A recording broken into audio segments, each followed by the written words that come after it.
I'm back! Did you miss me? Because you sure missed some LPL. I'm Munchables. This is the LPL recap. Let's get you guys up to speed.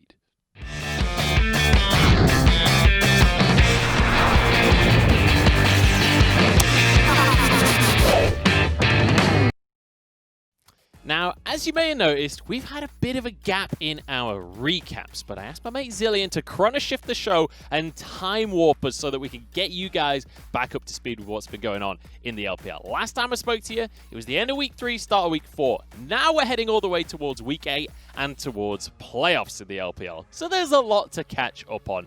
Let's go through the top 8 teams, how they got here, and whether or not they're going to be able to keep their spots as we move towards the playoffs.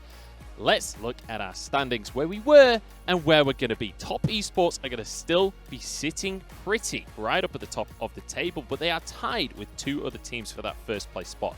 JDG have easily had the most impressive transformation from 9th to 2nd without a single loss. We have LGD, WE, and RNG all getting kicked down a few pegs by the rest of the teams. V5 as well, dropping a little bit, but they still have their near guaranteed playoff spot. But there's a little bit of momentum lost for that team.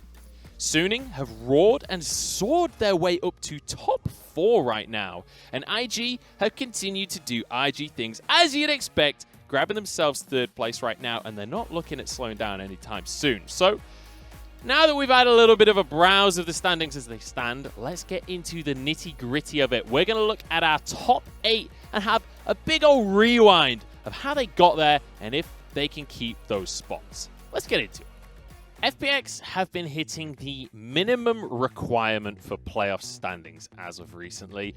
They have had series that they've looked good in this split, but they've also had a lot of series that they really didn't look good in. They're fresh off of a win recently, but they were on a 4-loss streak coming into the start of week number 7. However, Gimgoon is back on the roster. There are some signs of life for the world champions, but it's definitely a little bit disjointed. Gimgoon looked great on his gangplank. They did manage to win out this series against OMG, but with the meta shifting away from comfort for FPX, it does feel like this squad has lost a little bit of their mojo, lost a bit of the pizzazz that won them the 2019 World Championship. We're going to have to just wait and see if they can get back on the horse.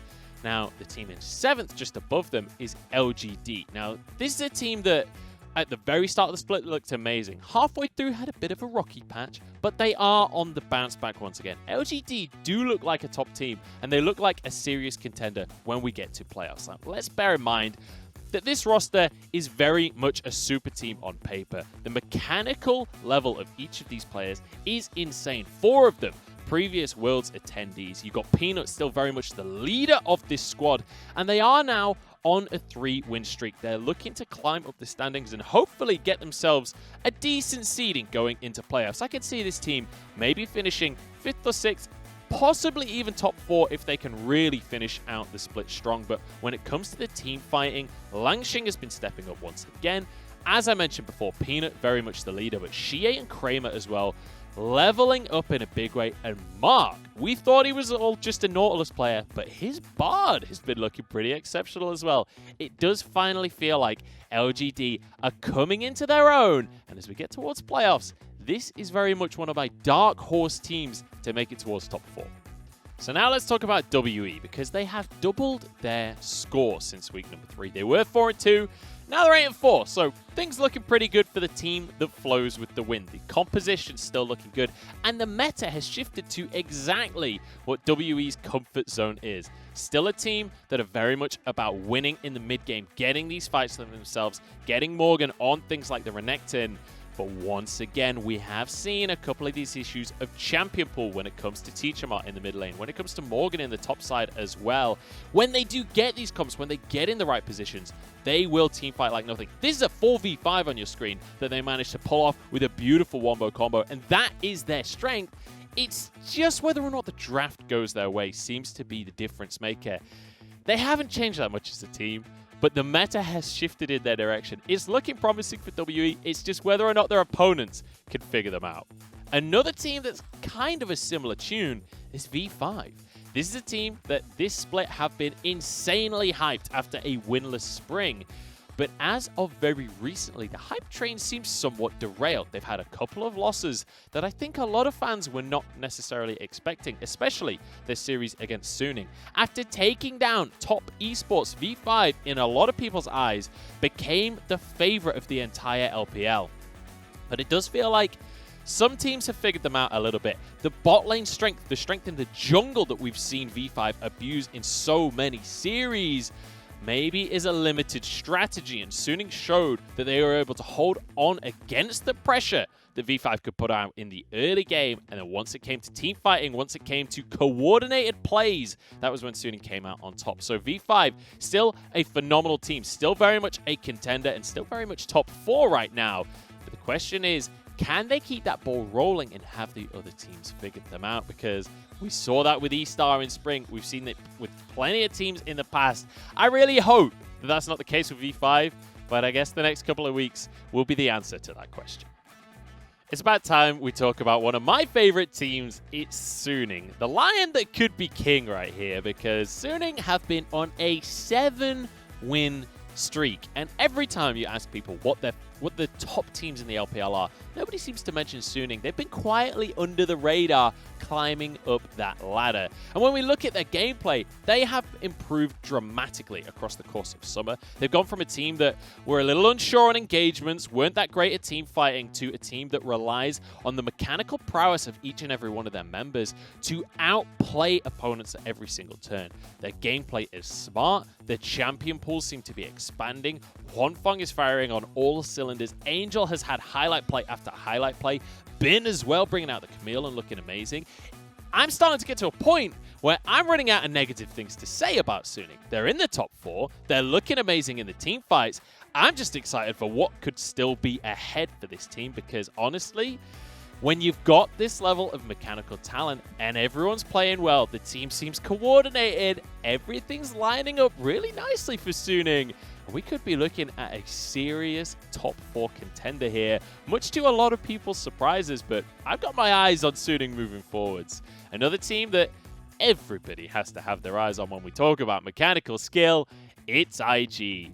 IG continue to do IG things. They've climbed up the standings once again, as everyone knew that they would. Rookie looks insane, and they started the split, honestly, not that great. We kept on having issues of the Shy, issues of Ning, issues of just people not being able to win lane, which is crazy for IG, but now everyone's back online. The Shy is back on teamfight, as you can see in this clip. His cannon just looking insane. We've seen similar performances on the Gnar from the Shy as well.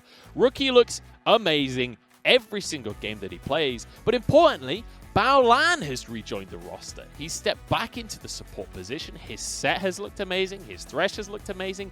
Anything that he can have great, engaged supports, that's what I'm looking for from Baolan. And it seems to be the bit of life that IG needed to start getting some wins once again. These scrappy skirmishes are exactly what IG wants to do. It is exactly where they shine, and Puff has been a player that has stepped up in these scenarios as well, being more aggressive, being more like the Jackie Love that IG used to rely on. It feels like a breath of fresh air for IG once again, as they have come back into their own. They're starting to win fights. They're starting to win against teams that I wouldn't have expected them to be able to beat back at the start of this season. So I'm excited for IG. They feel like a team that is back on top, and once again, just like in spring, even though the games aren't the cleanest ever, they're still climbing the standings, and they've still got 10 wins under their belt.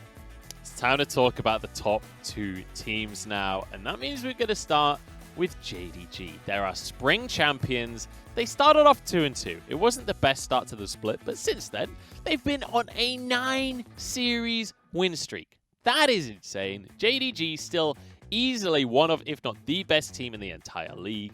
And importantly, they've changed styles a little bit. Back in spring, we called them the smartest team in the LPL, and whether or not intelligence matters, like, they have changed styles. They've moved away from just this pure macro play, and now they're relying much more on some mechanics and team fights. Kanavi has moved away from the carry junglers and into things like the Lee Sin, that every single fight, just look at him here as he jumps into the fight. He'll find a kick onto Rookie, gets knocked back by the Emperor's Divide, and he wins his team the fight. This is consistent with JDG. He's moved into more of the utility role, and it's setting up Loken to be the real carry. So JDG changing styles, but still looking just incredible as of right now. And then the top spot. It's Top Esports. We all know it already. This team looks insane. They looked insane back in week 3. They look insane now still. They've got 10 wins on the scoreboard. There's one team, though, that put a little bit of a spanner in the works. They lost a series to V5, who obviously V5 since then have fallen off a little bit, but it showed a couple of weaknesses of Top Esports, most specifically down in the bottom lane. Knight, as you can see on your screen, still looks incredible, pulling out 1v3s for goodness sake. The man is an absolute monster.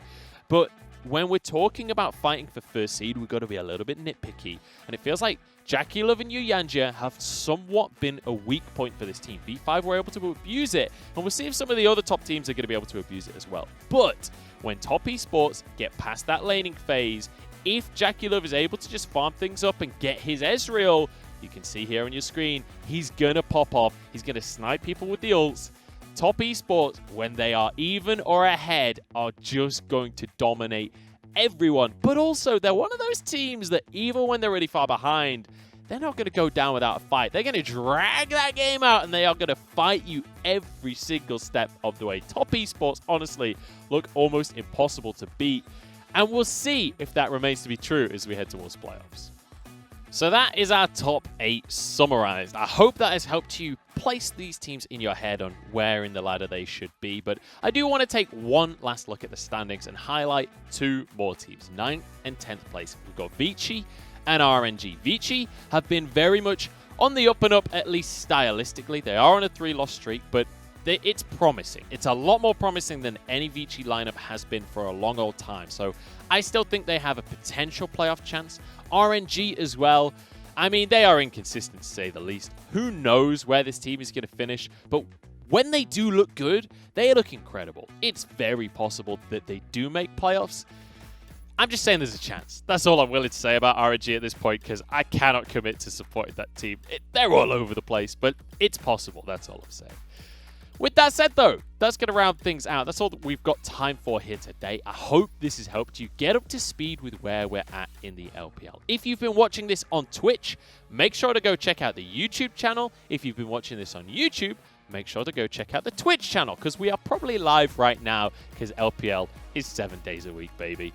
I'm Munchables, at Hey Munchables on Twitter. Also follow at LPL English on Twitter to keep up to date with all things to do with the LPL English broadcast, and just to keep up to date with everything LPL. But that's going to be it from us. Thank you very much for watching our recap. I hope this has helped get you back up to date, and I'll catch you next time.